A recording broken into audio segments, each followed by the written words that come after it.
خدایا این دولت تاجیکان را آباد بگردان.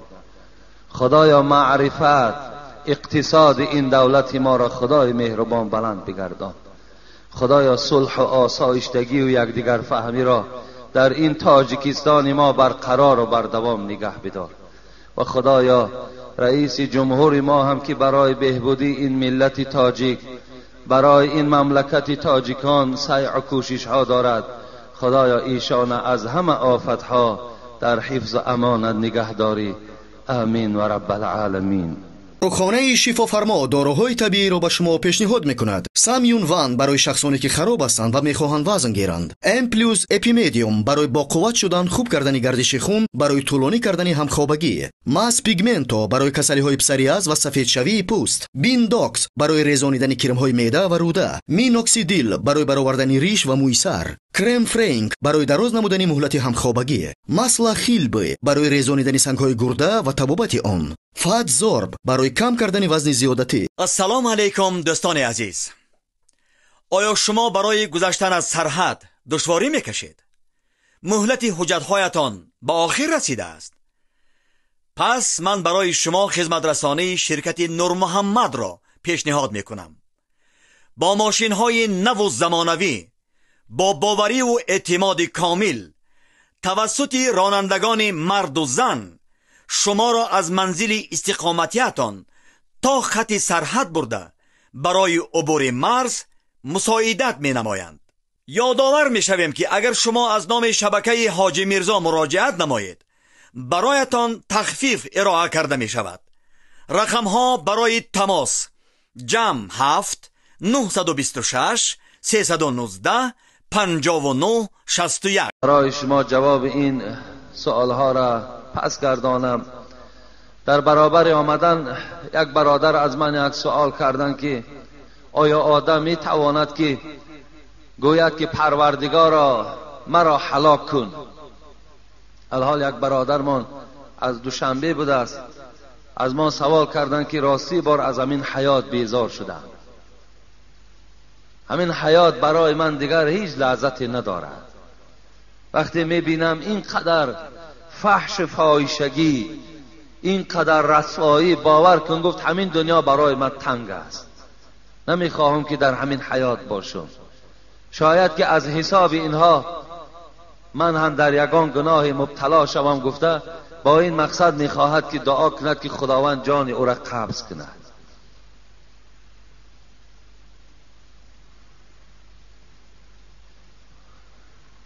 حبیب خدا صلی الله علیه و سلم در حدیث مبارک میگوید: ای برادر عزیز گوش انداز،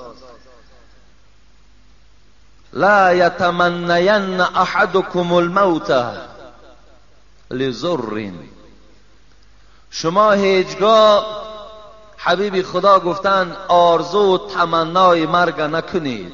لضرین، اگر چنده که ضررهای خیلی زیاد بالای تو آمد، شاید که تو دولت خیلی با قوت داشتی، امروز تو گدا شدی، این ضرر است.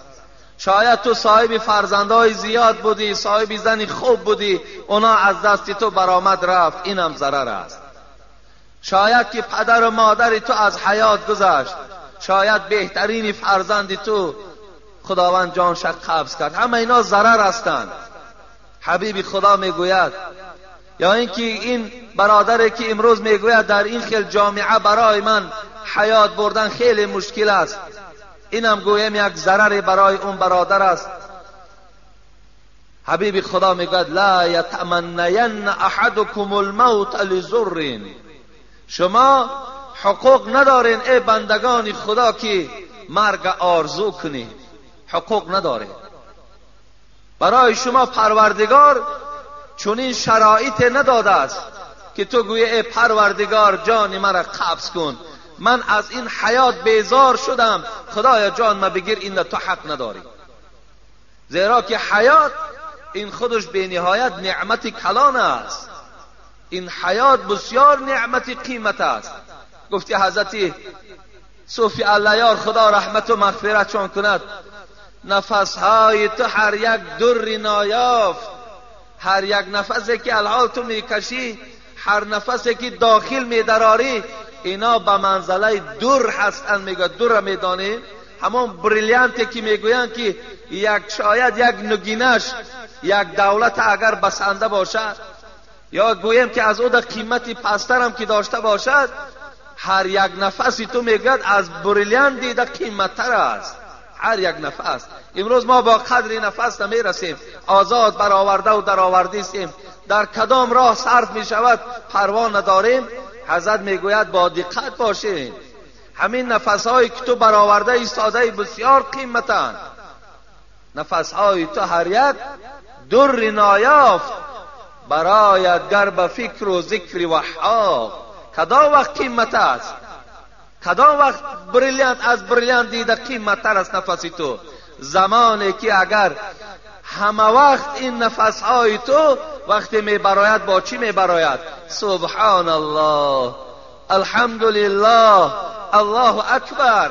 برادرای عزیزی که قرآن خوندن نمیتونید با زبان عربی، اینا با ترجمه تاجیکی و همچنین با حرفای کریلیکی طرز خوندن قرآن. اینا بسم الله الرحمن الرحیم، به نام خداوند بخشنده و مهربان. هم زبان عربی قدی نویسه، هم با زبان کریلیکی طرز خوندنش، هم ترجمهش هست. انا اعطیناک الکوثر فصل لربک وانحر. اینا یکم آیت به درستی که ما تو را کوثر عطا کردیم. یکم آیت نیم انا اعطیناک الکوثر. هر یک آیتی که میخونه ترجمهش هست، هم با زبان عربی نویسه، هم با زبان کریلیکی نویسه، هم ترجمهش با زبان تاجیکی است. السلام علیکم و رحمت الله و برکاته. قیمتی پستر هم که داشته باشد، هر یک نفسی تو میگد از بریلیان دیده قیمتتر است. هر یک نفس. امروز ما با قدر نفس نمیرسیم، آزاد برآورده و درآورده استیم، در کدام راه صرف می شود پروا نداریم.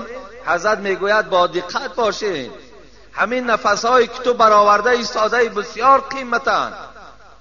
نفس‌های تو هر یک در نایافت برایت گر به فکر و ذکر وحاق. کدام وقت قیمت است؟ کدام وقت بریلیانت از بریلیانت دیده قیمتتر است نفسی تو؟ زمانی که اگر همه وقت این نفس‌های تو وقتی می براید با چی می براید؟ سبحان الله، الحمدلله، الله اکبر. وقتی با این نفس‌های تو که می براید، حضرت گفتن این نفس‌های تو بسیار قیمت هستند. نفس‌های تو هر یک در نایافت برایت گر به فکر و ذکر وحاب. چرا قدری دری جولان ندانی، به باد غفلت این درها فشانی. چرا به قدر این درها نمیرسی؟ چرا به قدر این نفس حیات نمیرسی که این تو بیهوده در راه غفلت صرفش میکنی؟ از این خاطر حیات بسیار چیزی قیمت است. ما حق نداریم که دعا کنیم خدایا جان مرا قبض کن. لیکن در دوام حبیب خدا چی گفتند؟ فَإِنْ كَانَ لَابُدَّ فَاعِلًا.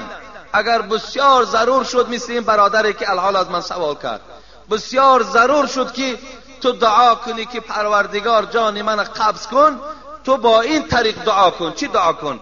اللهم احیینی، اللهم احیینی ما كانت الحیات خیرا لی و توفنی اذا كانت الوفات خیرا لی. حبیب خدا چی گفتن؟ گفتن دعا کن که پروردگارا اگر همین حیات من برای من خیر نباشد، خدایا مرا زنده نگه ندار.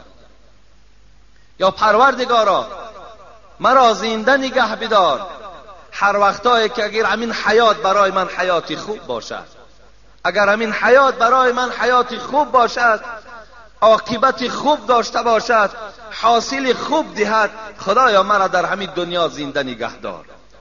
و توفنی، خدایا مرا بمیران، اذا كانت الوفات خیرا لی، هر وقتایی که وفاتم برای من خوب باشد، خدایا مرا بمیران. انا این گونه اگر تو دعا کنی، این دعا را حبیب خدا تعلیم کردن، این درست است. حیات بسیار چیزی قیمت است. همین سبب حیات است که ما و شما آمده جمعه میخوانیم. سلام داملای محترم حاجی میرزا، خواهش میکنم با این سوال من جواب درست در همین جمعه گویید. التماس ضرور است. آیا منکر و نکیر در قبر از مرده پرسش میکنند یا پیش از صلات جنازه را خواندن. در آخر در حق من یک دعای خیر کنید. خدا شما را همیشه نگه دارد، توفیق داند، خدای مهربان رفیق بگرداند. البته منکر و نکیر انسان در قبر میپرسند.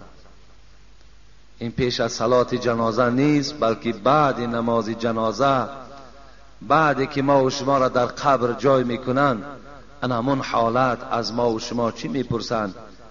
کیست پروردگار تو و کیست پیغمبری تو و چیست دینی تو؟ وقتی اگر این جوابها را ما و شما گردانیم، خوش به حال مان. که صاحب کتاب میگوید در این حالت صدای میشود که خواب کن مثل خواب عروس تا روز قیامت. چگونه که عروس خواب میکند، کسی دلاور نمیشود که نه پدر و نه خسر و نه مادر او را از جایگاه خوابش سحر بیدار کنند. این چونین صدای میشود است که خواب کن تا روز قیامت مثل خواب عروس. این صدا را شخصی میشنود که اگر در دنیا عملهای نیک داشته باشد، اگر در دنیا اصلاح شده باشد، انشاءالله این صدا را در قبر میشنود. خوش به حال ما اگر عمل صالح و الا عمل صالح نداشته باشیم، قسم به خدا وای به حال ما که چه حالت وزنین ما و شما را در اون قبر منتظر است. وقتی میگوید اذا كانت صالحه، وقتی یک آدم صالحه را، یک آدم خوب بالای همون تابوت که بار میکردند، پیش از آنه که در قبر داخلش کنند، ملائکه های رحمت وقتی که این بنده خوب، بنده خدا ترس که بود، جایگاهش پیش از قبر الله که نشان میدهند، بهترین باغ ها را نشان میدهند که الحال بعد داخل این قبر تو انمین وارد انمین باغ میشوی. وقتی این باغ که میدیده است، بعد از بالای تابوت به سوی همین شخصانی که تابوت میبردارن و به سوی قبر میروند چی میگفته است؟ افسوس که ما و شما گفتی حبیب خدا اگر صدای اونها را شنویم هر آینه بیهوش میشویم، صداشان نمیشنویم. میگفته است قدمونی قدمونی، تابوت بردارها را، این مرده بالای تابوت، حبیب خدا این حدیثی صحیح است، میگفته است قدمونی قدمونی، درو درو درو مرا بالای قبر برین، درو درو مرا داخل قبر برین، زیرا که من باشیشگاه خدا، زیرا که من قدمگاه خدا، من مقام خود معلق دیدم. لیکن وقتی آدمی اگر باشد، اگر غیر گویم آدمی نادرست و بدرفتار باشد، این چی میگفته است؟ یا ویلها این تذهبون بها، داد میگفته است از بالای تابوت که ای وای به حال من، مرا کجا میبرید؟ ای وای به حال من، مرا کجا میبرید؟ این صدا را آدمی میگفته است که در دنیا از امر پروردگارش دور بوده است. از این خاطر برادر عزیز، سوال منکر و نکیر این وقتی که در داخل قبر ما و شما میدرویم، انا همون زمان از ما و شما سوال میشده است. مرده را برند سوی گور، جان مسکین نظر کند از دور. از بالای قبر جانی که 60 سال 70 سال در وجود ما بود، از بالای قبر همون جسد ما و شما را نگاه میکرده است. حضرت مولوی میگوید چی میگفته است؟ اگر جسد ناپاک باشد، اگر جسد از خدا نمی ترسیدگی باشد، با این جسد این جان چی میگفته است؟ مرده را برند سوی گور، جان مسکین نظر کند از دور. می نگوید به نفس ای بدکش، هم به من ساختی و هم بر خویش.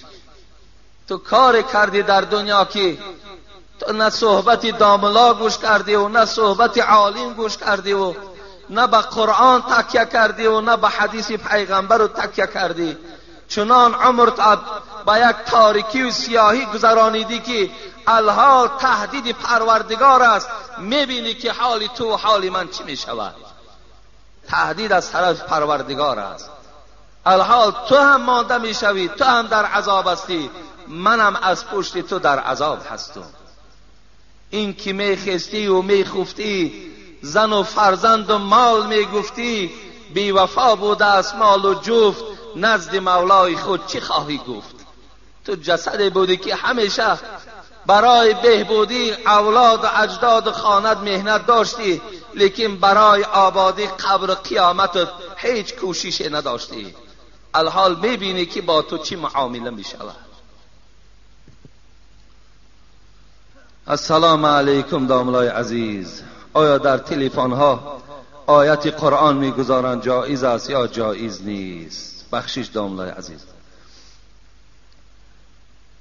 برادرای عزیز، در همون تلفن هایی که ما و شما داریم آیت قرآن نگذاشتن بهتر است، زیرا که آیت قرآن البته به همه ما و شما معلوم است چه قدر کلانی دارد. وقتی ما و شما شاید در یک معرکه های گویم شخصانی می نشینیم که به قدر آیت قرآن نمی رسند، شاید وقتی صدای قرآن از تلفن ما و شما صدا دهد، اونها در برابر این یگان سخن گویند که چی ملالی تو شود و چی گویم که خیلی خاطرهای تو پریشان شود، چی یک ملالی گویم در وجود تو پیدا شود. این گونه شخصیت ها هم زیاد هستند که آیت قرآن گوش کردن در طاقت ندارند. از این خاطر بهترین صورتش همین است که ما و شما همون گویم نغمه هایی که در تلفن ها خودشان وجود دارند، اونا به ساخته ما و شما نیستن آخر. از این خاطر اونا به خواهش ما هم نشده است. برای همین همون گویم نغمه ایش که عادی هست و گویم که خاطر آدم مشوش نمی کند، پریشان نمی کند، همون عادی ترج در گذارینش همون باقی ندارد، گناهی نیست. لیکن این نغمه هایی که امروز باور کن بعضی جوانا را میبینی در تلفن ها حتی صدای دشنام ماندگی هست. دشنام چه با طریق زبان های روسی و چه با طریق زبان های انگلیسی دشنام ها ماندگی هستن، همون گوش می اندازن. برای همین بهترین صورت همین است که شما در تلفن هاتون آیت های قرآن نگذارید. می توانید که همون نغمه های عادی خودی همون تلفن نگذارین، ان شاء الله اینش بهتر است برای ما و شما.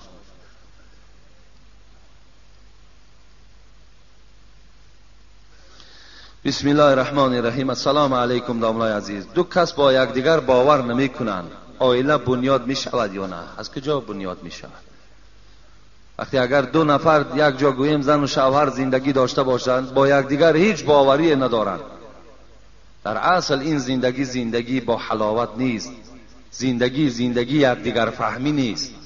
اگر تا در زندگی ما و شما با یکدیگر زن با شوهر معامله نداشته باشد، با یکدیگر رفت و آمد نداشته باشند، با یکدیگر گویم همنشینی نداشته باشند، با یکدیگر مصلحت نداشته باشند، بلکه از یکدیگر گویم باوریشان نباشد، این حالت در این عائله بنیاد نمی شود، بلکه خطر هم دارد، حتی ضررش به همون فرزندای ما و شما هم می رسد.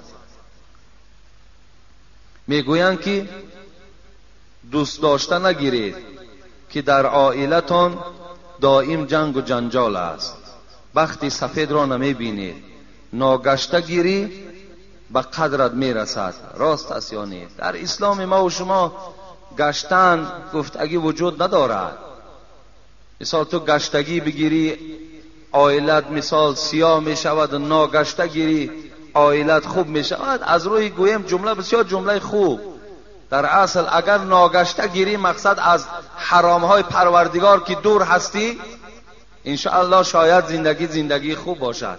لیکن وقتی تو میگردی مقصد در بین شما نکاح نیست، شما یک جای می نشینین، یک جای سلام میکنین، یک جای دست در گردن یکدیگر می اندازین و دیگر معامله ها را وقتی که شما انجام میدهین، البته این زندگی شما زندگی تلخ می شود، زیرا شما از اول حیاتان از حرام کرده های پروردگار شروع کرده بودین. از این خاطر البته این در حیات شما شاید خطر داشته باشد.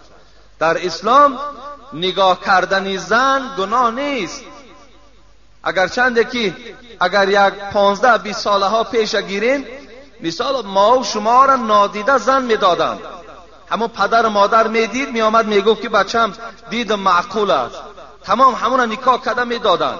لیکن از روی شریعت این خطا هست. باید که جوانی زنگیر باید که همون زنی را که در نکاحش می‌درآورد حقوق دارد که حسن او را نگاه کند، حقوق دارد که گپزنی او را گوش اندازد.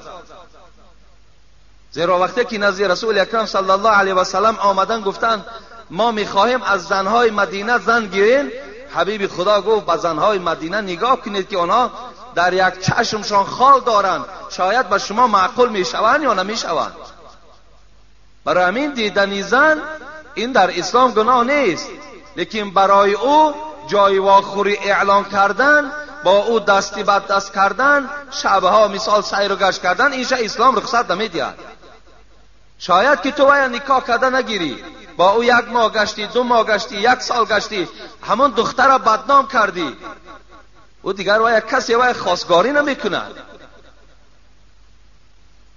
از این خاطر در اسلام گشتن گفتگی این حرام است، درست نیست خواهر عزیز.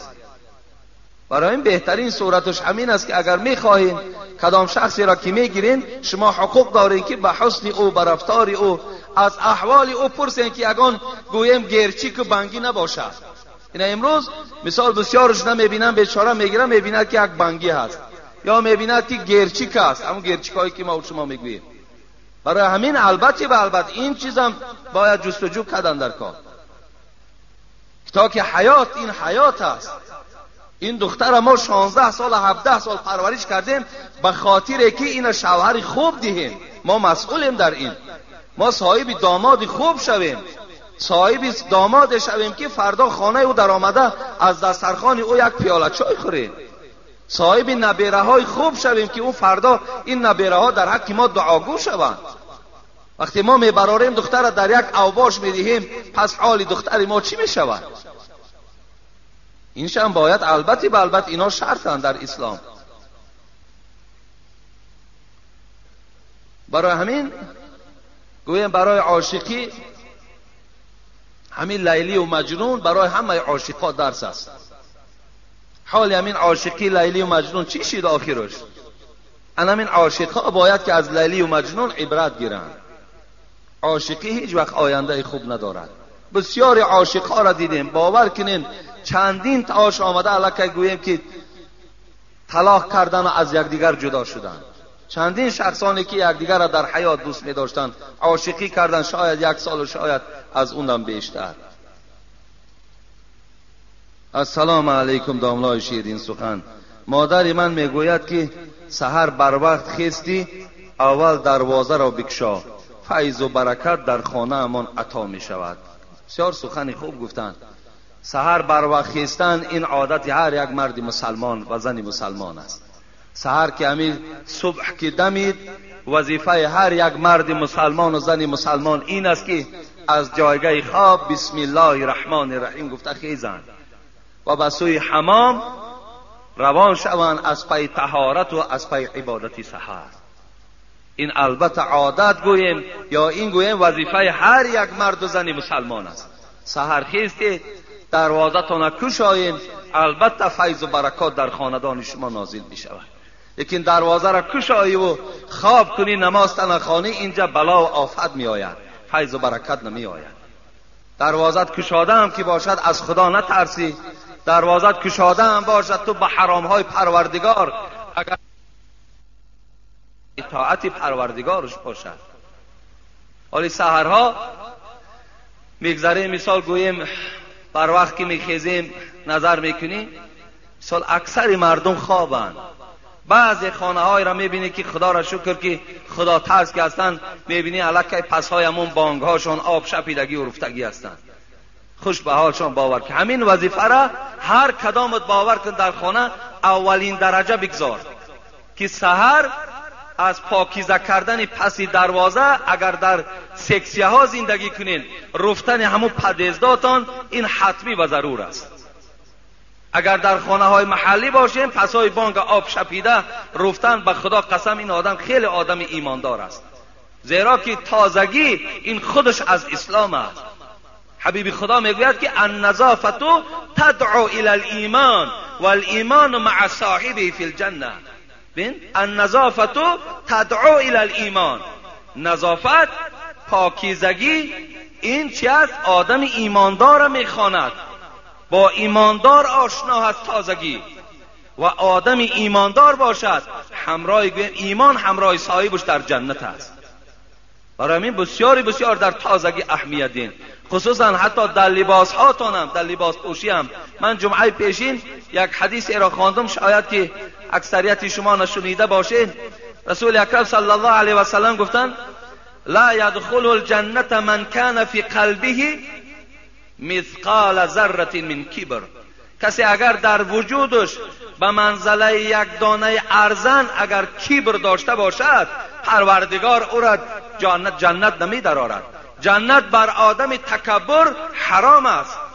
آدمی که فخر میکند، آدمی که گردن بلندی دارد، ولی بسیارتر همین فخر و گردن بلندی از همون آدم هایی که گوییم امروز صاحب دولت هستند، صاحب شرایط های خوب هستند، بسیارتر تکبری از اونها هست.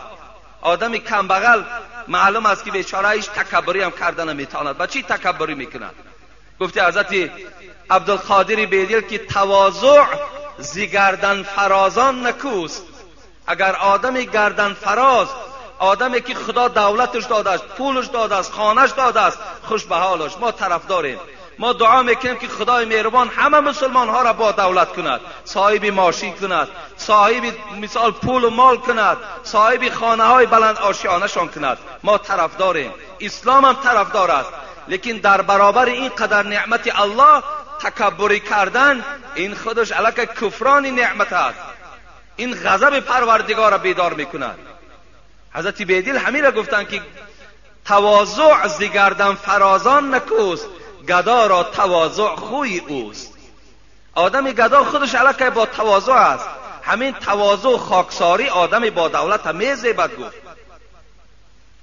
حبیب خدا گفتن کسی در وجودش اگر به منزله یک دانه ارزن کبر داشته باشد، وارد جنت نمی شود. فقال الرجل ان الرجل يحب ان يكون ثوبه حسنا و نعله حسنا. یک مردی از جاش خیست، بسیار فرمه های قیمت داشت، بسیار کرته قیمت داشت، گویم بسیار یک توفلی قیمت داشت. امروز جوان ها هستن که دوست می‌دارن که لباس های قیمت پوشن. مثلا با لباس آدمی با دولتی از میگه من لباس 50 سامانه را نمیپوشم، میلش خوش به حالش. این قیمت پوشیدن برای آدمی با دولت میزیبد. بعضی آدمی با دولتی از میگه که مثال برای من همین ماشین هایی که حکومت شوروی برآورده است معقول نیست، من میخوام بهترین بلندتریش تصور شم. حقی توست، مرحمت، او برای تو حلال است، درست است، زیرا که شرایط تو به او میرسد. این زلالی ندارد. میگه یک مرد از جاش خیز گفت ای حبیبی خدا، این لباس هایی که من دارم $1000، این توفلی که من دارم از $500 بالا هست، لیکن فخر به این ندارم. فخر ندارم که لباسی من $1000 است و پای افضلای من $500 است. من به این فخر ندارم، فقط دوست می‌دارم که لباس قیمت در بر کنم. حبیبی خدا چی گفتن؟ ان الله جمیل یحب الجمال. حبیبی خدا گفتن خوش به حالت. گفتن دولت داری؟ گفت دولت دارم، بای به دولت هستم. گفت بای به دولت که باشی؟ گفت خداوند خودش خوشروی است، خوشروی ها را دوست می‌دارد. الله خودش گفت جمیل از زیبا هست، زیباها را دوست می‌دارد. گفت این لباسی تو گفت معنای کبر ندارد. الکبر بطر الحق و غمت الناس. حبیبی خدا چی گفتن؟ گفتن کبر این است که بطر الحق، در برابر فرمان پروردگار آدم سرکشی کند. خدا میگن نماز خوان، میگه نمیخوانم. الله میگه تو پولداری زکات ده، زکات نمیگوید. الله میگه ماه رمضان نزدیک شد، روزه بگیر، روزه نمیگیرد. سرکشی در امر پروردگار دارد. این کبر است. و غمت الناس، و مردم حقیر شماریدن. وقتی که دولت و سهولتش زیاد میشود، بعد مردم چیکار میکند؟ این مردم میگه دما شما یک مثل تاجیکی میگن پوف پوفی بنده خاکی میگوید. یعنی مقصد که دیگر الله که از حد اعتدال میگذرد، دیگر فکر نمیکند که یک 10 سال یا 5 سال پیش کی بود وای خودش. اینشا فکر نمیکند. برای همین پاکیزگی این از ایمانداری هست. باید که خانه ها تا برادرای عزیز بیرون های کوچه تان تازه باشد. باور کنین از اسلام است. ما شما را وقتی بها میتون که اگر همون جویبار پسی دروازه تازه باشد. باور که همون هم ایمانداری است. ایمانداری نیست که تو 5 وقت نماز خواندی و با همون لباس های بویناک و چرکین و با همون خانه گویم پر از گرد و چنگ رفته خواب کنی، همین ایمانداری باشد. نه، این ایمانداری نیست. بازم این عبادت ها باید لباس تازه باشد. ما و شما امروز در تاجیکستان ما مختصر مشهور است، کتاب مختصر. همین صاحب مختصر میگد و فی سیاب البذلتی، در باب مکروهات نماز میگد حتی لباست اگر چرک باشد با اون نماز نخوان که نمازت ثواب ندارد. چرک باشد، اگر لباست بویناک باشد با اون نماز نخوان که نمازت ثواب ندارد. میگد صاحب مختصر میگوید. صاحب مختصر هم از کجا میگوید؟ از حدیث های رسول اکرم صلی الله علیه و سلم میگوید. شما وظیفتان این است که پیش از جمعه آمدن حتی شما باید با صابون ها بدنهاتون شوین.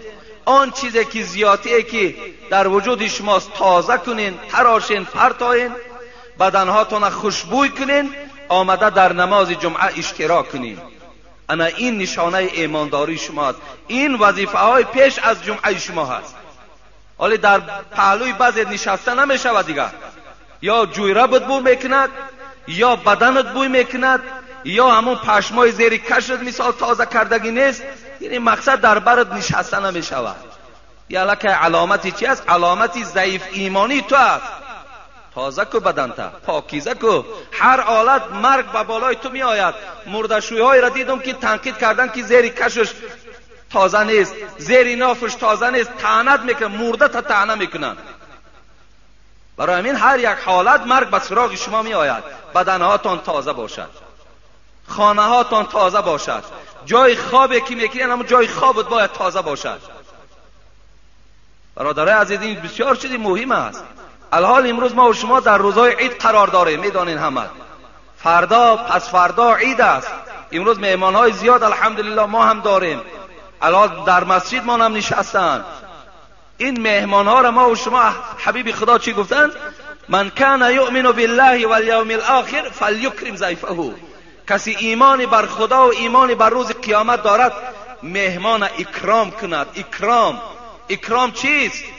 اکرام همون گوشت گوسفند آورده در پیش مهمان شکم مهمان سیر کردن دست و خلاص؟ نه، بلکه طبق تازه باشد، بلکه چاینی که چای تازه باشد، باید پیاله های همون چای میدادگی تازه باشد، باید دسترخوان تازه باشد، باید که همون دستمال هایی که در همون دسترخوان ها میپرتاین که برای یک معرکه کلان یک تا دارین، باید دسترخواناتون پر از دستمال باشد. امروز هم خراجات های به معنی در رفتین، همون 4 تا دستمال یافته نمیتونین. در یک دسترخوان کلان یک دستمال دور میگردد. هم با او دست میشویم، هم با او بعد خوراک پاکیزه میکنیم، هم با او بعضی با شخصانی در همون جامعه پیدا میشد که با او با بینیش تازه میکنه، لبش تازه میکنه، با ما گرفته دست همون میشکیم. پنجشنبگی را میتونی، 40 کرده میتونی، سال کرده میتونی، 4 تا دستمال خریدن نمیتونی. میتونی. ما امروز طلب میکنیم میتونی تو. ما گفتیم که نکن، کردی. امروز ما در هر خانه که نشستیم طلب میکنیم که دسترخوان پر از دستمال کن. زورت میرسد، همه شرایط داری تو. اگر نمیداشتی این معرکات نمیکردی. نداری، هیچی نداری و با قرض قواله کرده سید. بگذار قرض کن، دستمال بخر، مردم تامین کن. قرض کن، میبینیم که کنی کی را زور میآید. آن امتیازهایی که اسلام دادود اجرا نکردی، مرحمت جفاش کشیدن بگیر. برای همین پاکیزگی از اسلام است برادرای عزیز. حتی ناخونهاتون نگاه کنین، پیش از نماز آمدن ناخونت نگاه کن. در بعض معرکت در بری گویم یا یگان موی سفید هم باشد، موی سفیدار هم قهر نکند، موی سفیدار هم شکر خدا، اونا هم بنده خدا هستند، خودش نمیتواند باید دختر و بچهش تازه کند. در پهلوش میشینی یا بچه جوانه میبینی حتی ناخونها دویدگی، خوراک خوردن نمیتونی. از کجا دیگر در اون طبق پیغمبر خدا بکنن در طبق خورین. چقدر دست ها زیاد شود همون قدر در طبق برکات می شود. لیکن امروز دستهایی که ما داریم دیگر در اون طبقات فیض نیست، برکات نیست.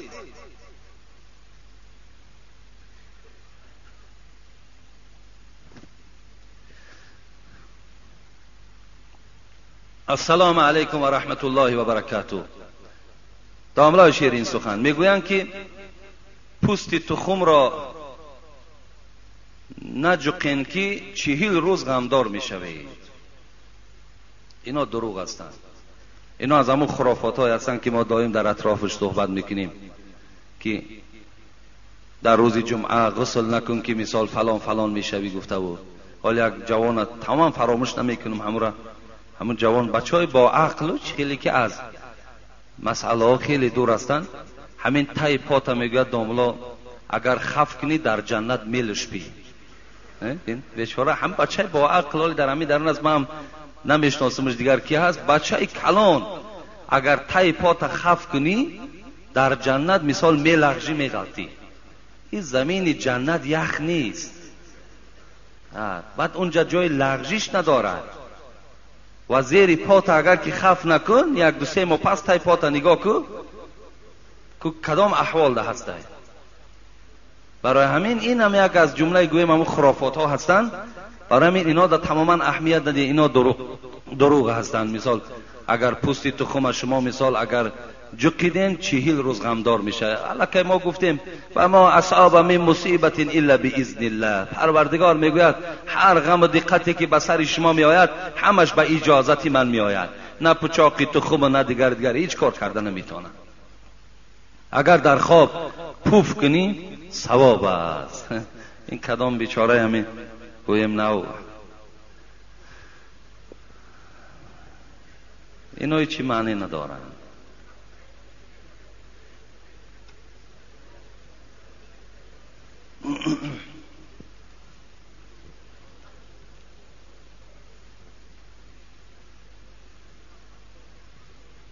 بسم الله الرحمن الرحیم. سلام داملای بزرگوار و دعوتگری راه حق حاجی مرزا.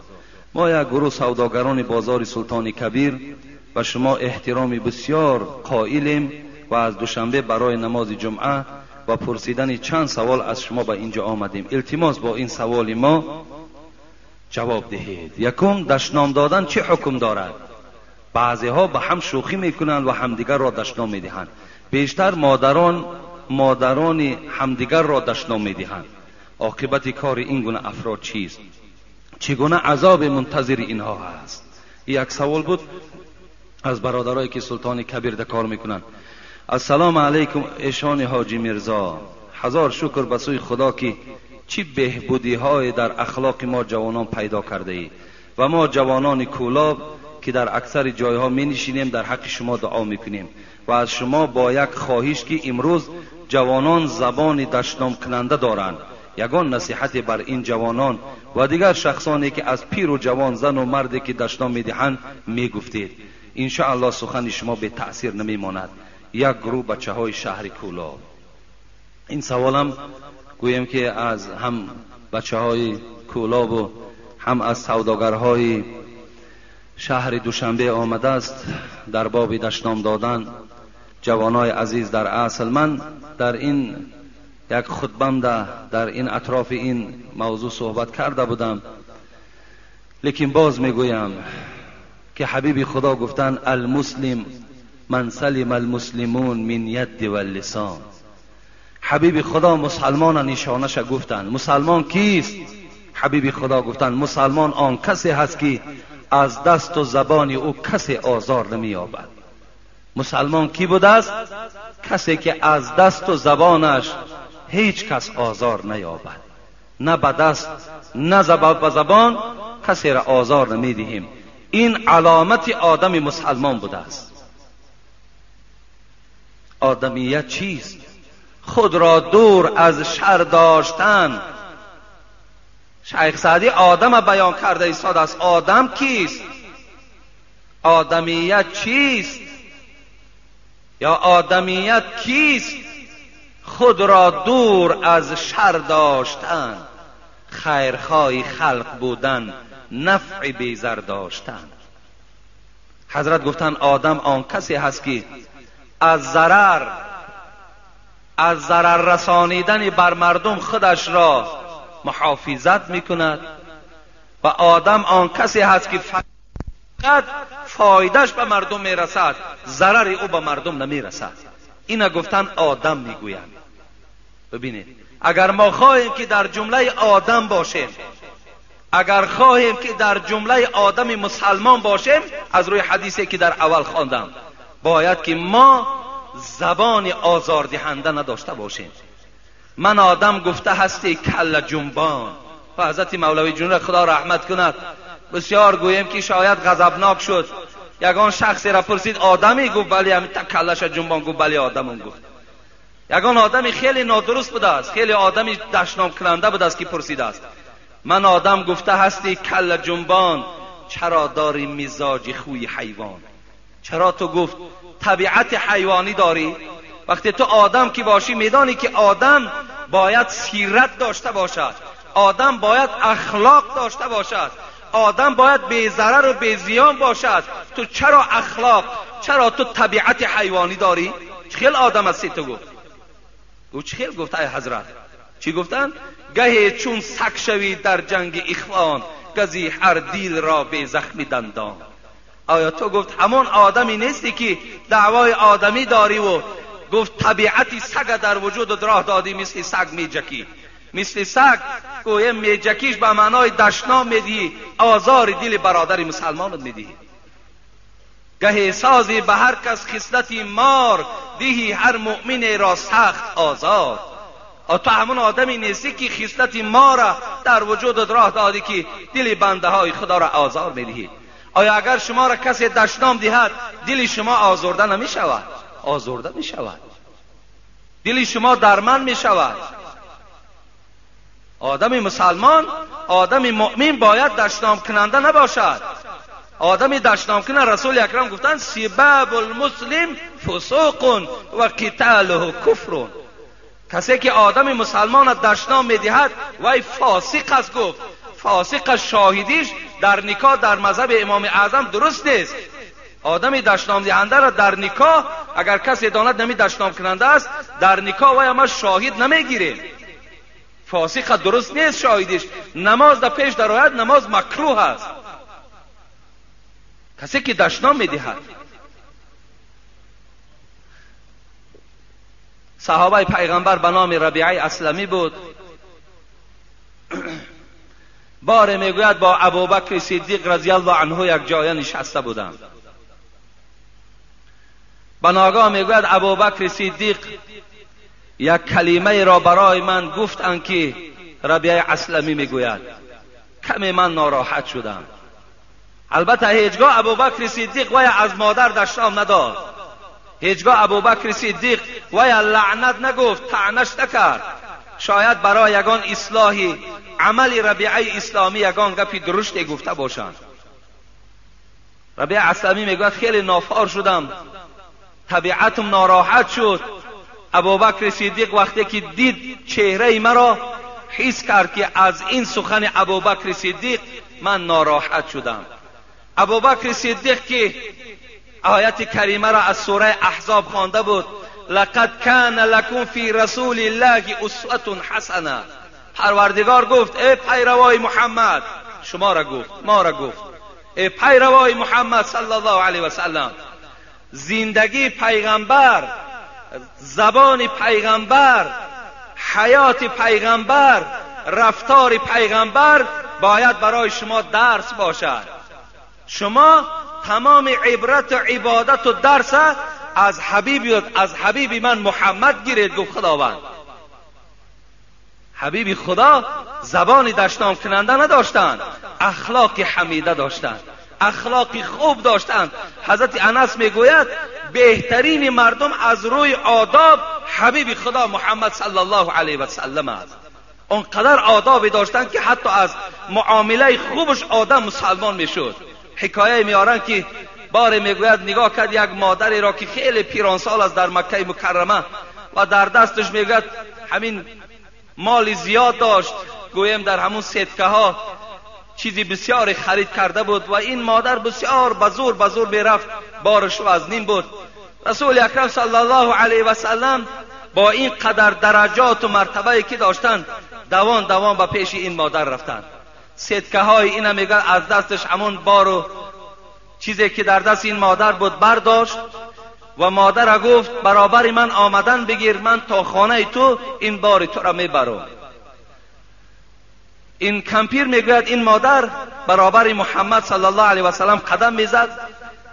وقتی در اثنای راه این مادر چی گفت؟ گفت ای جوان، گفت میدانی که در مکه مکرمه یک جوان برآمده است به نام محمد، نشناختن که این محمد است، به نام محمد برآمده است و دعوای پیغمبری دارد. بچم گفت اصلا در دین وی داخل نشو، و دین پدر و مادر ما را گفت بیکار میکنه.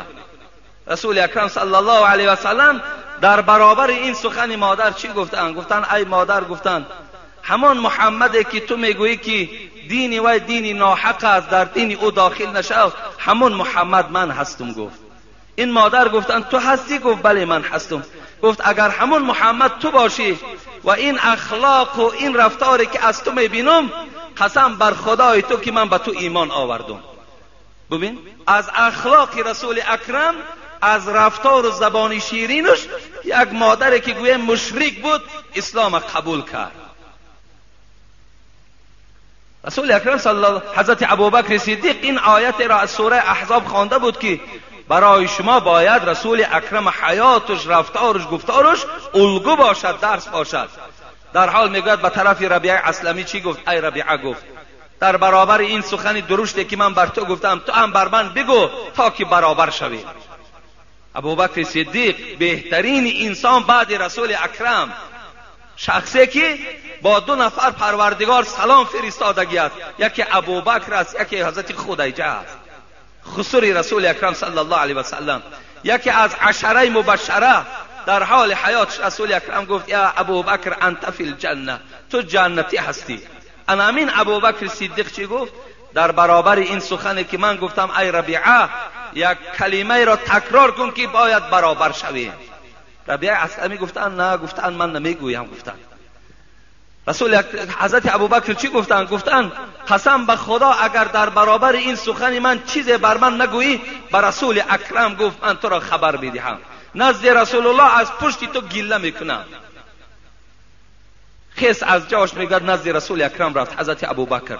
این بنی اسلمه اولادای ربیعه در اطراف ربیعه نشسته بودن. گفتن عجیب آدم بود، این کی بود؟ گفت هم سخن درشت میگوید، هم میگوید از بالای تو با نزد رسول اکرم شکایت میکنم.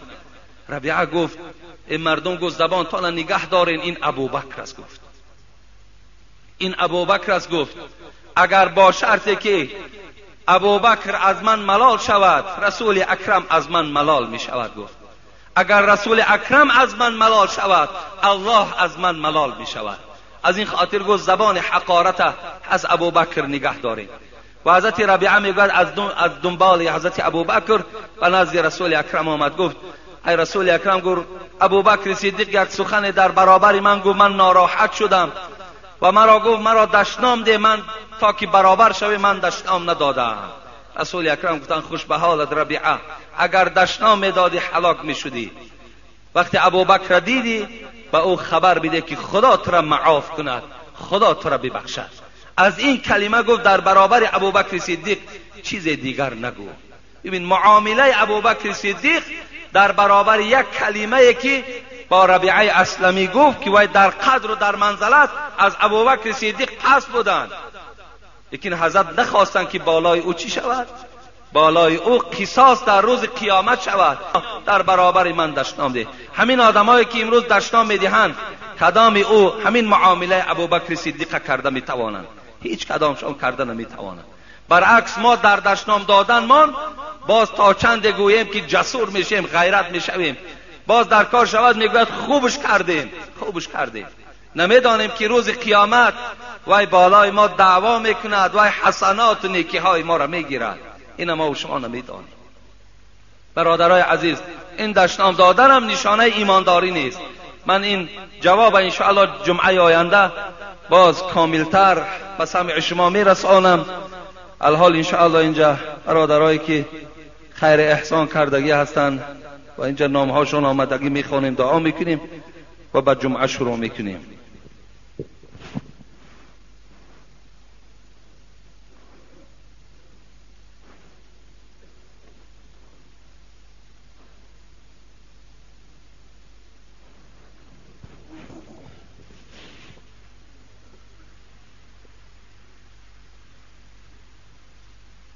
السلام علیکم دولای محترم. من از شما خواهش دارم که همین ملا را، ملا شریف از مومن آباد می باشد، بعد از نماز منش کنید، التماس اعلان کنید که بعد از نماز ایستد. یعنی کسی ملا شریف باشد از مومن آباد، اینجا کدام برادر یگان کار دارد میتونید که استادگری کنید. دعا کنید. میری سرابک 45 سامانی دادن، عبدالفیض از کلخاز آباد 100 سامانی دادن که روز برادرش جنازه کردیم، از مسکو مردش آورده بودن. سوم استاهایی که گنبد مسجد را تیار کردن، برادری که علاقه گنبد مسجد هم الحمدلله که تیار شده است، در حقش انشاءالله دعا میکنیم. استاد عبدالغفار. در حق اکای احمد از محله کوه دامن دعا کنید. و در حق برادر جیان که مادرش از مومن آباد است، مادرشان گذشته بود که در جنازه او هم اشتراک داشتیم. و در حق آنهایی که در صندوق خیریه صدقه کردند، در حق آنهایی که در اطراف مسجد مهنت کردند. دو روز روی هم الحمدلله که زنهای همین محله آمده این مسجد و حاجتخانه را تازه کردند. روز دیگرش تمام مردهای این محله این گویم اطراف مسجد پاکیزه کردن، خوب کردن. و اینجا یک برادر دیگر ما هم نامش نمیگیریم، برای همه این مردم گویم که اینجا طعام تیار کردن، در حق او هم انشاءالله دعا میکنیم. خب استاد سلطان و دیگر رفیقان، در اینجا برادر استاد سلطان هم این صورتهایی که در اطراف مسجد نو میبینید همین ها را آمده چسبانیدن و برادرایی که این صورت ها را که ارزش های قیمت دارن برای مسجد ما و شما روان کردن، در حق اونها هم دعا کنیم و در حق محمد الله دعا کنید. اللهم صل و سلم و بارک علی. خدای مهربان آن بنده هایی که در این مسجد خیر احسان ها کردن، برای آبادی این مسجد سعی و کوشش ها کردن، مال و اسباب و انجام صرف کردن و تمام آن مهمان هایی که امروز در این مسجد ما حضور دارند، اولا پروردگارا قدوم هر کدام اونها را به این شهر مبارک بگردانی و در هر قدمشان خدای مهربان حسنات کتابت بفرمایی.